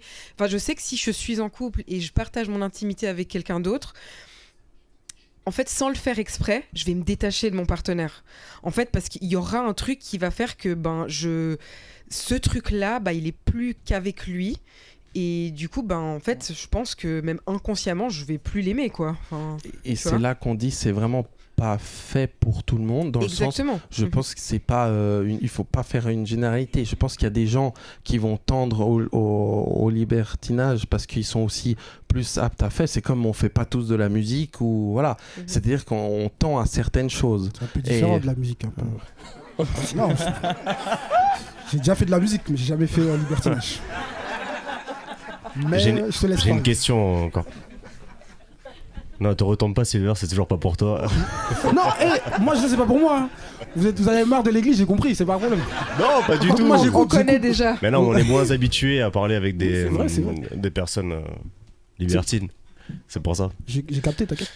Du coup, ma question, parce que moi c'est l'image un peu que j'en ai, et là quand vous en parlez, en fait, je pense que je suis peut-être pas le seul. En fait, on se demande, mais à quelle fréquence c'est quoi votre rythme de vie par rapport à ça? Est-ce que le libertinage, c'est quelque chose qui régit votre vie? Tous les week-ends, tous les jours, plusieurs fois dans la semaine, ou peut-être même il y a des fois où non, il se passe longtemps sans rien faire. C'est juste une pratique sexuelle, en plus qui n'est pas forcément obligatoire à chaque fois. Ouais. En fait, c'est la cerise sur le gâteau, ça n'est pas la base de notre couple. Donc, il y a des fois, pendant 3 mois, on sort pas, on voit personne. Il y a des fois, on se dit, viens, on va aller danser. Nous, généralement, on préfère juste aller danser en club parce qu'en club, je peux m'habiller comme je veux et je sais que personne va venir m'embêter. Donc, on sort en club, puis si ça match avec un couple, cool, ok, on fait un truc. Et après, on a certains couples d'amis qu'on voit de temps en temps, avec qui on partage, ou des fois, on partage juste des repas. Mais on est libertin. Donc, on n'a pas de... C'est pas fixé. Tous les week-ends, on sort. Voilà. Mais en tout cas, c'est pas un besoin. Oh mon Dieu, faut qu'on aille en club libertin. On a besoin. On n'a pas été samedi passé, tu vois. Bien sûr que la fréquence, on va dire, si on peut faire une règle générale, c'est qu'on a plus de relations ensemble que de relations avec d'autres. Libertines. Ouais. Donc c'est comme ça une cerise sur le gâteau. Et c'est, on va dire, une part qui est plus petite que notre sexualité à nous. Voilà. Mais là, si tu veux vraiment du cru, ça fait combien de temps qu'on n'a pas échangé? Plusieurs semaines. Ouais, ça fait un bon... on est samedi soir, hein. Non, mais ça fait un bon petit moment, là. On a des âmes, non? On dit, tu sais. Quand t'as pas joué de la musique... ça, tu sais, quand t'as pas joué du piano, voilà, tu sais. Les hommes, on sait, on compte. Ça fait 3 semaines. Ok. Mais là on est samedi soir là, donc c'est jamais. Lui veut. Si je sais, je reconnais. Ah, moi je pas d'adresse, moi j'ai l'église. C'est proposition. Toi t'es en couple? Mon frère t'es en couple? Non. Je vais m'arrêter là, voilà. Mais en tout cas, c'est très. Je trouve que c'est bien parce que ça déconstruit vraiment les clichés qu'on a. Voilà, même la question. Est-ce que du coup, vous êtes là à faire l'amour à outrance chaque jour sans vous arrêter? Finalement, c'est pas ça, quoi. Enfin, et il y a aussi ce cliché parce que... Alors, je vais dire un truc, mais... Donc, une fois, randomly, franchement, par hasard, je me suis retrouvée dans un club libertin. Et... Arrêtez de la juger! Arrêtez de la juger! C'est tout à fait normal. Des fois on arrive, on va dans les clubs comme ça. Non, c'est normal. Arrêtez de la juger. Marseille, il n'y avait pas marqué libertin. Il n'y a jamais marqué libertin, c'est ça, non? Elle avait en boîte, après tu as discuté du coup. Non, c'était une anecdote super marrante parce que justement j'étais avec des potes, on était en train de vraiment fumer une chicha, quoi. Et là il y a une pote, elle dit mais allez les gars, on va dans un club libertin. D'ailleurs on était à Genève et on a pas très loin à la frontière de Genève. Excuse-moi. Parce que t'as commencé, t'as dit par hasard. Oui mais justement. Et après ton ami l'a dit, mais viens on y va. Donc, moi je veux savoir à quel moment le hasard. Il est où dans l'histoire? Mais très drôle, hein, très drôle l'histoire. C'était indépendant de ma volonté, mais j'ai suivi le move parce que je me suis dit pourquoi pas tester. En plus de ça, j'ai un podcast. La curiosité. Oui, bah, c'était ça. J'ai un podcast sur la sexualité. J'ai en plus accueilli, j'avais accueilli récemment des libertins également sur un podcast. Je me suis dit, bah en fait, à moi d'aller juger, sans forcément rien faire. Sans tester. Mais en plus, pour la petite anecdote, c'était super drôle parce que ce jour-là, j'étais en pantalon. Et dans les clubs libertins, les femmes ne peuvent pas rentrer si elles n'ont pas un habit au-dessus du genou. Donc, vous voulez savoir comment je suis rentrée? Mais pourquoi? Mais si c'est libertin, tu peux venir comme tu veux. Ou bien c'est mon... Non, parce que j'étais là, je vais pas me foutre non plus à poil direct alors que je sais pas à quoi m'attendre. Donc j'avais quand même peur, j'avais une appréhension. Ouais, parce que t'es venu par hasard, donc tu peux aller comme ça. T'avais pas prévu le matériel, non, c'est possible. Exactement, mais je me suis dit, et en fait, non, d'abord on s'est dit, tant pis, on peut pas y aller. Mais mes potes, ils m'en ont voulu, ils ont dit, ah putain, t'es chiante, t'es tout le temps habillée en robe courte, là t'es en pantalon. J'ai gâté le mood, genre gâté vraiment. La DA, il y avait un truc à faire là-bas. J'étais là, alors on va trouver une solution. J'ai mis le caleçon de mon pote. Du coup, je suis rentrée dans le club en caleçon. Mais t'étais en basket? Non, j'avais des bottes à talons. Ok. Alors super, le style au top. Des bottes à talons, un caleçon bleu, un corset en jeans. Ouais, mais du coup, t'étais plus dénudée, quoi. J'étais pépite. Oui, alors bien sûr, j'étais plus dénudée. Ma pote qui était avec nous, elle s'est mise en body parce qu'elle avait un body. Et bref, on est rentrés. Et en fait, c'était pas du tout en fait, c'était tellement différent de ce que j'imaginais, dans le sens où, en positif, justement. Parce que, en fait, en tout cas, ce club, tu rentres, c'est un club. Il y a rien de bizarre. Tout le monde boit normal, danse, chante. Et il y a la game zone. La game zone, là, c'est vrai que c'est un petit peu plus, un petit peu plus surprenant. Mais c'est vrai que moi, j'avais surtout peur de ce truc de... qu'on vienne vers moi, qu'on me drague, que les gens soient lourds, mais pas du tout. Et en ayant parlé justement avec des gens là-bas, parce que après ça, j'ai croisé justement le couple libertin que j'avais interviewé, ils étaient là-bas, ils étaient mais qu'est-ce que tu fous là? J'étais là, je sais pas. Et du coup, ils m'ont présenté à tout le monde, ils m'ont montré toutes les salles, toutes les pièces, et c'était vraiment... j'ai trouvé merveilleux comme c'était libre en fait. Et en fait, il n'y a pas ce truc de pression. Vraiment, les gens ne sont pas lourds. Les femmes ne sont pas victimes des lourdingues qui veulent te payer un verre et puis te ramener chez eux à la fin de la soirée. C'est ça qui est bien. Ils peuvent le faire directement du coup. Mais moi, je sors en tant que femme seule en fait, tu vois, des fois. Et j'ai même emmené des copines qui sont pas libertines, mais juste pour qu'on les danser en club libertin parce qu'on s'habille comme on veut. Alors oui, il faut être assez classe, il faut avoir des talons, il faut être au-dessus du genou, mais on peut danser comme on veut, personne nous juge. Aucun des hommes seuls, s'il y a des hommes seuls, viennent nous embêter. Et puis, on vit notre best life en fait en soirée. Dans ce milieu-là, il y a des codes. Comme dans tous les milieux. C'est-à-dire qu'effectivement, les hommes doivent être aussi classe. C'est-à-dire qu'une tenue doit être idéalement costard, en tout cas chemise avec une petite veste. On essaye de soigner un peu son apparence. Là, c'était soirée Berlin. Donc, je vous laisse imaginer le truc bien... Ok, ouais. Mais comment t'es habillé? C'est comme ça, les standards... Oui, je vais appeler classique, mais parfois on rajoute une petite veste ou on met carrément un joli costume. Ouais. Le but, c'est d'être classe, mais je trouve quand même un petit peu paradoxal parce que justement, je trouve que dans le monde du libertinage, on prône justement la liberté de la femme, que la femme est en sécurité, mais le fait, je trouve, d'exiger que la femme doit s'habiller au-dessus des genoux, ça reste patriarcal finalement. C'est peut-être un point. Tu vois, non, mais c'est réel. Non, c'est vrai. C'est réel, et ça, j'ai trouvé dommage parce qu'en fait, venez comme vous êtes, pas vraiment quoi. Enfin, j'étais obligée de mettre le caleçon de mon pote. Ouais. Alors c'est vrai. Je suis assez d'accord sur ce coin-là.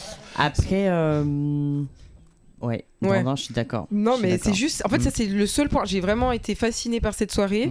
Je n'ai rien fait. J'ai surtout confondu le lubrifiant avec du gel pour se désinfecter les mains. Mais ça arrive à tout le monde ça. Non mais parce que par hasard, parce qu'en fait il y en avait partout. Je me suis dit parfait, on peut se désinfecter les mains. Et en fait c'était du lubrifiant. Il y en a qui veulent coquiner puis qui prennent le gel désinfectant à la place du lube, tu vois. Putain, ça c'est arrivé. Mais oui, c'est vrai que c'est... Peut-être ils voulaient juste désinfecter, on sait pas, peut-être ils voulaient vraiment... Je crois qu'on a une question. En fait, c'est pas vraiment une question, c'est une intervention désolé de revenir un peu sur la discussion. Pas grave. Tout à l'heure, tu faisais allusion sur que tout le monde était hypocrite. Moi, je pense que des gens ne sont pas hypocrites. J'ai aimé l'exemple que le monsieur, désolé, j'ai oublié votre prénom. C'est John. John. Au début, en fait, il dit qu'ils avaient des chaînes, tout ça. En fait, les divorces, pour moi, se basent pas simplement sur la tromperie. En fait, il y a des situations qui peuvent conditionner à ce qu'on arrive à la tromperie. Eux, en fait, leur couple, ce que je comprends, ils ont trouvé l'équilibre pour qu'ils puissent rester ensemble. Ce qui arrive souvent dans des relations, c'est qu'ils n'arrivent pas à trouver l'équilibre. Il y a d'autres que les chaussettes ne se posent pas, il y a d'autres parce qu'ils ne cuisinent pas, il y a d'autres où c'est parce qu'ils trompent que la relation reste instable, en fait. Donc, le problème pour moi des relations, des séparations, des divorces, ça arrive non pas à cause de la tromperie forcément, ou que des gens soient hypocrites, ils voulaient tous avoir des relations avec d'autres personnes, c'est que des couples n'arrivent pas à trouver l'équilibre pour permettre à ce qu'ils puissent rester ensemble. Ça, je suis d'accord. Peu importe que la relation soit chrétienne ou pas, faudrait juste que vous puissiez trouver l'équilibre. Est-ce que là, comme Sylvestre, c'est ça, non? Non, c'est pas Sylvestre. Pardon. Silver, pardon. Il veut qu'on puisse s'intéresser un peu plus à lui, d'accord? Non, même pas. C'est une blague. Ce que je veux dire... Non, vous allez comprendre. C'est que j'essaye de dire, en fait, le fait, par exemple, des chrétiens, ils peuvent se dire que grâce à Dieu, on va pas faire telle chose. Donc, si c'est leur équilibre, c'est ça. Eux, ils ont trouvé leur équilibre. D'autres personnes, ils arrivent à trouver. Comme j'ai dit, il y a des gens qui trompent et grâce à ça, ils restent en couple. Donc, c'est l'équilibre, en fait, qui manque. C'est ça qui conditionne souvent des séparations. Ce n'est pas que, pour moi, bien entendu, ce n'est pas que des gens sont hypocrites ou pas, en fait. C'est juste sur ça que je voulais dire. Non, c'est très juste. Tu as quelque chose à dire, je sais plus ton nom maintenant. Silver. Non, mais comme ici, on me néglige, il n'y a pas de souci. Il n'y a pas de souci. Non, t'inquiète. Non, ce qu'il a dit, c'est vrai, ça peut expliquer le pourquoi ça fonctionne pas dans certains couples ou même dans généralité. Je suis pas forcément tout à fait d'accord avec ce qu'il a dit, mais sur la partie d'équilibre, je pense que je dirais même c'est au-delà de ça, c'est avant d'être un couple, on est une individualité. Et cette individualité, en tout cas, moi je crois que grâce à Dieu, tu arrives à régler ce que toi tu es via la Bible, via sa parole, pour après rentrer dans un mariage, pour après dans une relation qui fait que si vous deux, vous avez compris que, ok, vous n'êtes pas parfait, mais il y a une personne au milieu qu'on considère comme Christ, comme Dieu, elle va vous aider à avancer vers un but et que cet équilibre-là, vous l'avez trouvé, c'est cette personne-là qui, entre guillemets, vous aide à ça. Moi, c'est ce en quoi je crois. Et que je pense pas que forcément dire chaque couple doit trouver son équilibre, ça va forcément être la solution à tout. Parce que c'est pas... Parce que ça dépasse... Moi, je crois pas que ça dépasse juste... On doit trouver notre équilibre. Parce que moi, je pense que d'abord, c'est toi seul, tu dois être... comment dirais-je? Tu dois comprendre, amener à... avec toi. Ouais, voilà. Et à comprendre, comme je vais dire les choses crues, tu vas comprendre, ok, c'est que ça mon vice, c'est ça peut-être le truc qui me fait flancher. Et que pour la plupart, je pense, on a... pas forcément pas plupart, mais on s'est pas forcément déconstruit sur le ok, ça c'est ça qui me fait mal, qui me trigger, c'est ça qui fait que l'ego, ça peut être tu vois plein de choses. Bien sûr. Et au-delà de ça, c'est pas, je pense que quand je parle de relations traditionnelles, moi je pense que c'est, tu vois, comme j'ai dit, Dieu, c'est pas pour le couple, il va pas régler le couple, il va régler l'individualité, ou en tout cas je crois qu'il va régler l'individualité qui va faire que dans le couple, cet individu va pas forcément même s'il a du désir, même s'il va jusqu'à penser et avoir... il va comprendre que, ok, il y a du respect aussi. C'est la personne que j'ai épousée, je lui dois du respect. Et même si je la respecte pas, parce que je crois en Dieu, il y a quelque chose de plus haut qui fait que, ok, il me rend capable de dire, ok, tu sais quoi, j'ai toutes les occasions, j'ai toutes les raisons, elle cuisine pas, elle m'insulte, elle me manque de respect, parce qu'il y a Dieu, et parce que je crois en Dieu, parce que j'applique ce qu'il me demande, je vais la respecter, même si elle ne fait pas, entre guillemets, le rôle qu'il y a dans le cadre, son rôle. Et vice-versa, ça peut être l'homme que la femme. Mais est-ce que ça crée pas des frustrations, ça, au bout d'un moment, tu vois? Ça va créer, on est des humains, ça va créer forcément des frustrations. Et c'est pour ça que je parlais de... Ça règle pas... en tout cas, je crois que Dieu règle pas forcément les problèmes du couple, il règle l'individu, parce que ça va créer forcément des frustrations. tous les couples, mais moi je peux te dire que il y a toujours des frustrations. Et si ma femme était là, elle aurait pu vous dire Silver, il crée des frustrations. Maintenant, comme je te dis, c'est avec ces frustrations, je crois que Dieu fait en sorte de t'aider à les régler, tu vois, et que ça dépasse dans le couple. Parce que si on devrait chercher la solution, en tout cas quand je réfléchis à ça, quand je regarde la situation, si on règle la situation par rapport au couple, je pense qu'on n'a pas réglé la cause. Bien sûr. Ouais. Tu vois. Et du coup, voilà, moi je pense que Dieu m'aide en tout cas. Et moi, c'est ma solution pour avoir un couple. Non, ils vont pas applaudir, laisse. Il y avait une autre question, c'est juste Oui, j'avais une question. Je me pose des questions depuis tout à l'heure. Je voulais qu'on parle un peu aussi maladie. Parce que forcément, multiplier les partenaires, même s'il y a des préservatifs, blablabla, etc. et tout, même si c'est gratuit des fois et tout, j'imagine qu'il y en a. Est-ce que c'est pas problématique? Est-ce que vous n'avez pas peur de ça? Est-ce que c'est pas déjà arrivé dans votre entourage proche qu'il y ait des maladies qui soient passées? Et on sait qu'il y a certaines maladies, une fois qu'on l'a, c'est compliqué de plus l'avoir. Voilà, merci. Alors oui, c'est un thème qui est hyper important dans le milieu, même pour tout le monde qui a une sexualité active. Du coup, personnellement, nous, on se fait tester tous les 2 mois. Après, en club, on va toujours se protéger. Et il y a vraiment des choses, des étapes à mettre en place. Le lavage de mains, par exemple, si on est dans un trio femme-femme-homme, et ben lui, s'il est en train de coquiner avec moi et qu'il va passer à l'autre femme, et ben ça coupe un peu le truc, mais c'est sûr qu'il va aller se laver, il va se laver les mains, il va changer de capote. Et il faut faire hyper attention, l'hygiène, c'est primordial. Et en fait, c'est là où il faut faire attention aussi avec qui on va coquiner. Donc pas prendre n'importe qui. Et puis des fois, il y en a qui sont là, oui, non, mais on met pas de capote, t'inquiète, on a fait nos tests. Mais en fait, tes tests, on les a pas vus. On sait pas ce que tu as fait la veille ou juste avant de venir en soirée. Donc voilà, il faut être hyper vigilant là-dedans. Après, de nos expériences, on n'a jamais eu de refus des personnes de se protéger. Et nous, on a quelques couples qu'on voit avec qui on se teste très régulièrement pour que les échanges soient un petit peu plus... qu'on soit moins inquiet, quoi. Voilà. Ouais, c'est une très belle réponse. Mais je pense que tout ça, en fait, c'est une question... Enfin, l'aspect maladie, c'est une question de probabilité. C'est-à-dire que quand on a une sexualité développée, on augmente la probabilité. Donc, nous, à faire en sorte de mettre en place tous les stratagèmes possibles pour faire redescendre un peu ce pourcentage de probabilité. C'est sûr qu'à un moment, on disait à l'époque que effectivement les homosexuels hommes, ils étaient... en fait, c'est eux qui étaient responsables de certaines maladies.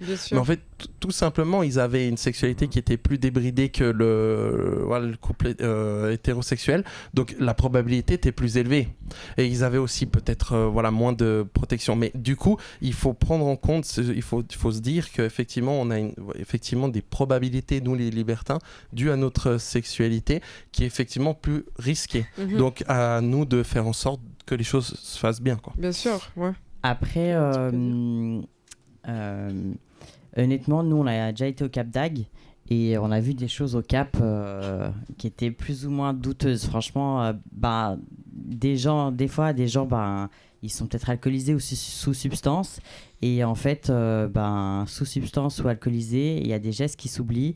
Et moi, j'ai vu des scènes, des fois, vraiment un peu douteuses. Donc, c'est-à-dire, tu peux... des échanges de partenaires, tu vois clairement que la capote n'est plus là entre les échanges de partenaires. Le mec qui est clairement sous substance et en fait personne n'est en train de réaliser ce qui se passe. Donc voilà. Il n'y a pas un arbitre, quelqu'un qui vient. Carton rouge, tu n'es plus protégé. Mets tes protège-tibia et repars. Voilà. Non mais il n'y a personne. Mais d'ailleurs, bien sûr, on parle de sexualité, mais en fait, est-ce que, par exemple, pour vous, la sexualité, du moins les relations intimes, c'est une partie intégrante de votre relation? Parce que moi, j'aime bien poser la question à combien de pourcents le sexe est important dans la relation. Mais pour vous, du coup, c'est quoi? C'est 100%? Alors, c'est pas 100%, mais on a une libido qui est très haute. Ouais. On a une libido qui est très haute. Effectivement, c'est dur de donner un pourcentage. Si on est là aujourd'hui, qu'on a cette pratique, c'est je pense qu'on fait quand même partie des gens qui ont une envie sexuelle, une libido qui est quand même assez développée. Il y a, effectivement, je dirais que bon, il se passe quand même la vie, donc on a une vie, on travaille beaucoup tous les deux, donc parfois la vie a tendance quand même à faire baisser cette libido, hein. On connaît métro, boulot, dodo, hein, etc. Puis parfois ça nous arrive d'avoir 1, 2, 3 semaines sans qu'il se passe rien. Ça peut arriver, ça nous est déjà arrivé. Bien c'est rare. sûr, mais c'est pas que c'est tous les jours, mais dans le sens que c'est quand même quelque chose de très important. Parce que, en fait, si maintenant je pose la question à Silver, pour toi, si tu devais mettre un pourcentage sur l'importance des relations intimes dans un couple, ce serait quoi ? Ça dépend, en fait, ça dépend de ou ton partenaire. Pareil, je vais donner un exemple. Tu vois, en tout cas, moi, je me suis préparé au mariage. Tu vois, il y a cette question qu'on nous a posée. Tu vois, faut te dire, ok, à quel pourcentage tu aimerais avoir des relations avec ta partenaire, et il faut après échanger avec la partenaire. Donc, faut juste être. Je pense. Mais je parle pas de la fréquence. Je parle à quel pourcent c'est important pour toi. Tu vois, est-ce que c'est 50%, c'est vraiment 70%, c'est très important.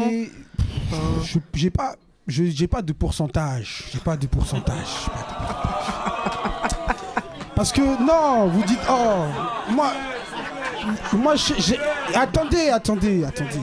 Parce que comme attendez, mais vous laissez pas répondre, vous dites vous réagissez. Non mais parce que vous êtes plus intelligent que ça. Attendez la réponse. Je suis un homme qui prie, donc il y a des choses aussi. Il y a des choses plus importantes. Non, je dirais que non, ça dépend. Mais après tu fais.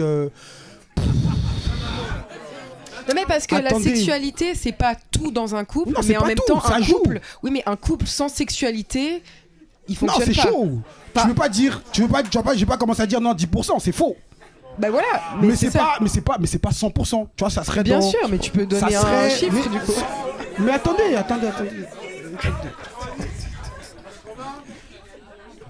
J'ai pas discuté du pourcentage avec ma femme. Donc, on va vous donner un truc, elle sait pas. Donc, mais je sais que c'est pas. Non, c'est important. Ça veut dire que faut quand même. On s'est mariés, on a des droits et des devoirs. Donc là, on fait le truc, on est dans ça. Maintenant, est-ce que ça. Moi, en tout cas, aujourd'hui, je sais que la personne, par exemple, tiens, une autre question qu'on nous a posée, on nous a dit est-ce que demain, si ta partenaire ou ton partenaire par exemple, tu vois, on va prendre. Si elle tombe enceinte, il y a des périodes où tu peux pas faire l'amour, ou en tout cas, peut-être elle a pas envie, etc. Bien sûr. Donc, est-ce que toi, en tant qu'homme, tu peux rester sans. Est-ce que ça va définir ta relation ? Et je me suis posé cette question. Ouais. Et est-ce que c'était autant important pour dire, ok, je peux pas, et je vais lui dire. Moi, je lui ai dit. Oui, mais c'est ça que je te dis pourquoi. Moi, c'est important. Je sais que c'est assez important pour dire, t'es ma femme, etc. Bon, donc, faut qu'on se câline, quoi. Mais c'est pas important pour définir notre relation et que ça va engendrer des frustrations au point où je peux pas. C'est-à-dire que, vas-y, je veux 50%, voilà. Non, parce que c'est ça qu'ils veulent. Tenez. Voilà, ça vous voulez, non ? C'est ça vous voulez. C'est l'équilibre. C'est pas bon, vous voulez ? Ah, vous aussi. Non, 50% c'est bien, c'est un bon. C'est l'équilibre. C'est l'équilibre. Exactement. Je suis équilibré. Non, moi je suis pas échangiste, donc pas vous prouver, donc voilà. Vous allez prendre ce que je vous donne. Alors, j'ai une petite question. Pour le couple libertin, je voulais savoir, est-ce que ce style de vie, vous comptez l'avoir toute votre vie ? Je sais pas si vous avez des enfants. Voilà, si vous avez des enfants, est-ce que vous allez continuer à être libertin ? Est-ce que vous avez déjà pensé à ça ? Enfin, qu'est-ce que vous avez ? Alors, nous, on préfère vivre dans le moment présent. Donc, te dire dans quelle case on sera dans 10 ans, je ne sais pas. Nous n'avons pas d'enfants, c'est pas dans les projets pour le moment, mais on sait pas ce qui va se passer. Sur l'instant T, comme ça tout de suite, je te dirais oui, mais effectivement, c'est difficile de dire parce qu'effectivement, avec les années aussi, après, on prend de l'âge, la libido va descendre. C'est vrai qu'on connaît pas de libertin de 75 ans. Mais ça doit exister. Désolé, mais il n'y avait pas 75, donc 75 pour les Français. Oui, pardon. Il y avait 75 ans, il n'y avait peut-être pas à cet âge-là, mais je trouvais quand même qu'il y avait des gens de 60 ans facile. Hein. Oui, la moyenne d'âge est quand même assez élevée, je vais vous dire pourquoi. Ouais, dis-nous tout. Parce que... Parce qu'ils sont à la retraite. Ils ont le temps. C'est une question que je pose. Non, tout simplement parce qu'en fait, on va dire la majorité des gens qui rentrent dans ce milieu, c'est effectivement des couples qui ont vécu une vie quand même, qui ont eu des enfants, qui ont eu une vie quand même à 100 à l'heure, etc., qui ensuite, après X années, après 15-20 ans de vie commune, font le point et se disent mais en fait on a traversé les choses ensemble, on a élevé 1, 2, 3 enfants, maintenant ils sont grands, on se retrouve tout seul, et puis on a besoin de se retrouver. Et puis c'est à ce moment-là effectivement le moyenne d'âge, on va dire, dans les clubs en tout cas vers chez nous, c'est difficile de dire une stat, mais c'est la quarantaine. Mais donc, c'est ça aussi, je trouve, le cliché des libertins souvent, c'est que en fait c'est un couple qui s'ennuie, qui veut tester d'autres choses. Enfin, j'ai l'impression que c'est ça. Enfin, et aussi l'impression que j'ai eue quand j'y suis allée par hasard, c'est que je me suis dit, bon, alors après, c'est tabou, et je sais pas comment ça se passe ailleurs, parce que finalement, j'ai testé qu'un club, mais j'ai l'impression quand même que c'est pas forcément, adapté peut-être aux plus jeunes, en fait. Je sais pas comment expliquer. Il y a des jeunes, mais...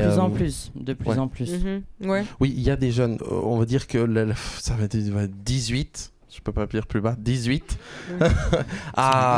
jusqu'à 65 ans, 75 ans. Il y a vraiment tous les tranches d'âge, effectivement. Après, c'est, on va dire, un curseur, c'est-à-dire que de 18 à 25, il y en a moins. Puis, effectivement, de 50 à X, il y en a moins. Et on va dire que ceux qui ont la plus de personnes qui est représentée, la tranche d'âge qui est le plus représentée, c'est effectivement 30, 40. Voilà, c'est ça, j'allais dire. Mais parce que, c'est vrai qu'il y a quand même ce cliché, enfin... En tout cas, moi, je l'avais eu avant. C'était souvent, même quand on se le dit, en fait, c'est ça. C'est de dire, est-ce qu'on pourrait être libertin ou est-ce qu'on pourrait changer nos partenaires ou, je sais pas, faire un plan à 3. C'est, alors peut-être, si ça fait 10 ans que je suis avec mon partenaire et puis que, voilà, on a envie d'autre chose. Et tu vois, c'est souvent ça. Pourquoi ? Parce que ça donne la confiance. En fait, oui, c'est se dire que dans 10 ans, de toute façon, quand on aura 3 enfants et je serai toute ridée, il pourra plus me quitter. C'est un peu ça. C'est dans le sens où, en fait, ça donne cette confiance et que, ok, notre couple, il est solide. Mais il y a des couples solides qui ont 30 ans, d'autres effectivement. Mais une chose très importante, c'est effectivement si vous venez de vous mettre avec votre partenaire, que vous n'avez pas encore bien établi vos règles, que la relation n'est pas encore stable et solide, c'est peut-être effectivement pas la première chose vers laquelle s'orienter. Mais voilà. Ok, très bien. Et pour un peu, malheureusement, mettre fin à ce talk show, est-ce que, selon vous, Silver et Carolina John, la société aujourd'hui pousse-t-elle vers la liberté ou plus la confusion ? Parce que, par exemple, par rapport à toi, ta vision de l'amour, de la sexualité, est-ce que tu penses que ce qu'on vit aujourd'hui, ça nous pousse à quoi ? À être plus confus ou à être plus libre ? Plus libre. Parce que tu as dit au début, un truc qui est vrai, c'est que tu parlais de quand tu es sur les réseaux, tu as des contenus un peu plus sexualisés, etc. Tu vois, il y a un humoriste qui disait, si tu veux vendre quelque chose, tu as juste à le sexualiser.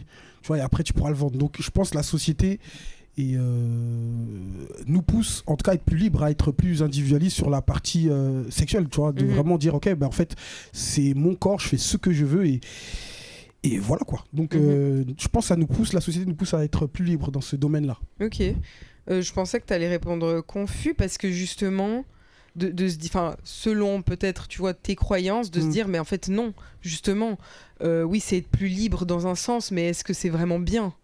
Ah non, là je t'ai juste dit ce que la société fait, je t'ai pas dit après, en tant que chrétien, oui, ça, je sais que c'est... je vais y mettre un jugement de valeur. Je vais dire, en fait, ça nous pousse à ça et ça crée du désordre. Je vais te justifier ça comme ça.